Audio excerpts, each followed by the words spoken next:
ગઈકાલે વિધાનસભામાં જન વિશ્વાસ વિધેયક નામનું એક બિલ રજૂ કરવામાં આવ્યું.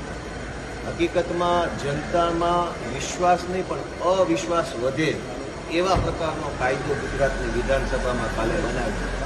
મેં એનો ભરપૂર વિરોધ કર્યો કે ગુજરાતની વિધાનસભામાં આવા કાયદા ન બનવા જોઈએ, પરંતુ બહુમતી છે ભાજપની એટલે એણે મન ફાવે એવા કાયદા બન્યા. કાયદો એવો છે કે ગુજરાતના સહકારી વિભાગમાં એટલે કે સહકારી મંડળી, દૂધ મંડળી, ખાંડ મંડળી, મત્સ્યોદ્યોગ મંડળી, ખેતી મંડળી, અમૂલ સંઘ, સહકારી કોઈ પણ ક્ષેત્રમાં કોઈ માણસ ખોટા ડોક્યુમેન્ટ આધારે, ખોટી જાહેરાત આધારે, ખોટી સહી આધારે, ખોટા કોઈ પણ પ્રકારના પુરાવા આધારે એમાં સભાસદ બની જાય, ડિરેક્ટર બની જાય, ચેરમેન બની જાય તો એને હવે જેલની સજા નહીં કરવામાં આવે પણ 5,000 રૂપિયાના દંડની સજા કરવામાં આવશે.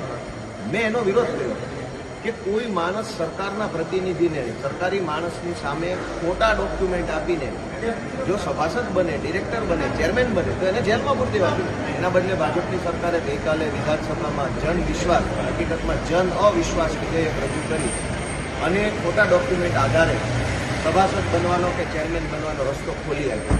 બીજી વાત કે ખોટા ડોક્યુમેન્ટ ખાલી સભાસદ બનવા માટે નથી વપરાતા.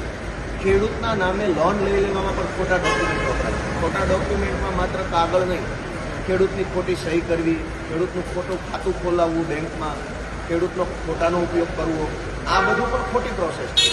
હવે ગઈકાલે વિધાનસભામાં સહકારી ક્ષેત્રનો કાયદો સુધારવા માટે સરકારે એવો કાયદો કર્યો કે ખોટા ડોક્યુમેન્ટ જે કાંઈ પણ છે એ તમામ ખોટા ડોક્યુમેન્ટ કરનાર વ્યક્તિ જો ડોક્યુમેન્ટનો નાશ કરે, ધારો કે ગોપાલભાઈ ઇટાલિયાએ મંડળીના મંત્રી તરીકે ખેડૂતોના નામે 50 કરોડ રૂપિયાની બોગસ લોન, બોગસ ધિરાણ મેળવી લીધું અને બોગસ ધિરાણ મેળવવા માટે ખોટા જેટલા ડોક્યુમેન્ટ કર્યા એ બધું જ સરકારી રેકર્ડ જો ગોપાલભાઈ ગાયબ કરી દે તો હવે એને જેલની સજા નહીં પણ ખોટા રેકર્ડ ગાયબ કર્યા છે માટે એમને 15 કે 20,000 રૂપિયાનો દંડ કરવામાં આવશે.